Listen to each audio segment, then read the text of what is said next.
আজকে আমরা পুকুকে নিয়ে আবারও যাচ্ছি ডাক্তারখানায়। তো এবারে কোনো পেডিয়াট্রিশিয়ানের কাছে যাচ্ছি না, এবারে একটা ডার্মাটোলজিস্টের কাছে যাচ্ছি।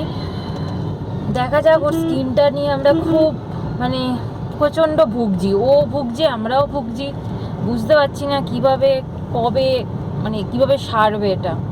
তো যাই হোক, আমাদের আগে যে পেডিয়াট্রিশিয়ান ছিলেন তিনি এই ডার্মাটোলজিস্টকে প্রেসক্রাইব করেছেন, রেফার করেছেন। তো আমরা যাচ্ছি এবার। কোথায় যাচ্ছি জানো আমরা? বালিগঞ্জে।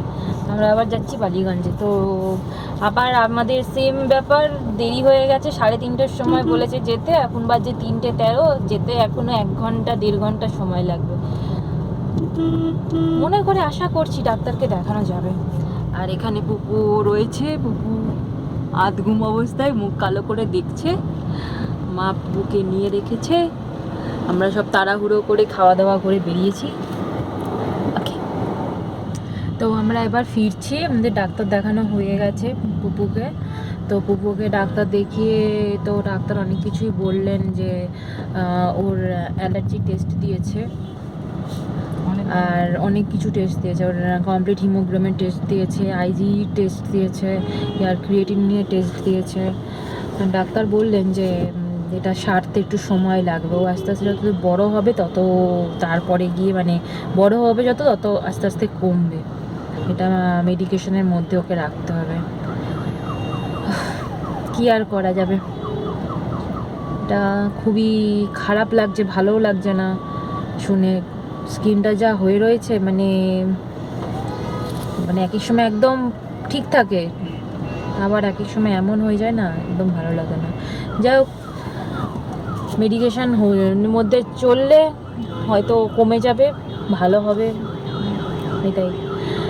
তো আমরা বাড়ি ফিরছি এখন আপাতত আমরা পিজি সামনে দিয়ে যাচ্ছি, আর প্রচণ্ড জ্যাম আছে রাস্তায়, তোমরা দেখতে পারবে আগে পেছনে চারিদিকে প্রচুর গাড়ি। আমরা ঢিক ঢিক করতে করতে এগোচ্ছি, এখন বাজছে 6:03। কখন বাড়ি পৌঁছাই দেখা যাক।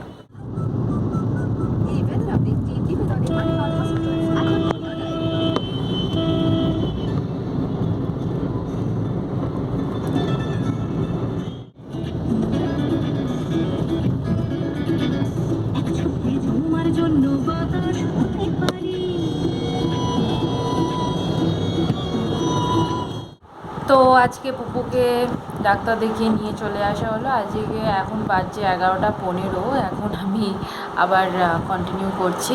তো ওকে দেখিয়ে নিয়ে চলে এসেছিলাম, দিয়ে তারপরে আস্তে আস্তে তো তোমরা শুনলেই অনেক কিছু ডাক্তারে বলেছে। তারপরে এসির কিছু মানে এসি কীভাবে চালাবে সেটা বলে দিলেন, যে 25 থেকে 30 ডিগ্রির মধ্যে টেম্পারেচার রাখতে হবে, আর একটা মানে ঘরের কোনো একটা জায়গাটা বাটি করে বা যে কোনো একটা জায়গা করে পাত্রে একটু জল রেখে দিতে হবে, যাতে ময়েশ্চার হয়ে থাকে ঘরটা। কারণ কেউ একদম মানে 25 ডিগ্রির কমে একদম রাখা যাবে না টেম্পারেচার, যাতে ও ড্রাই যাতে না হয়ে যায়। ওর স্কিন খুব মানে হাইড্রেট করে রাখতে হবে, ময়েশ্চারাইজ করে রাখতে হবে। আর বারবার বলেছে কি যে ময়েশ্চারাইজার অ্যাপ্লাই করতে ওর স্কিনের মধ্যে। তো যাই হোক, এই হচ্ছে আজকের ব্লগ, ছোটোখাটো একটা পুপুকে ডাক্তার দেখতে নিয়ে যাওয়ার নিয়ে আসার একটা ছোটোখাটো একটা ব্লগ বানালাম। আশা করি তোমাদের সবার ভালো লেগেছে, ভালো লাগলে অবশ্যই একটা লাইক করে দিও। আচ্ছা, আজকের মতো এইটুকুনি, টাটা বাই বাই, সবাই ভালো থাকবে, সুস্থ থাকবে।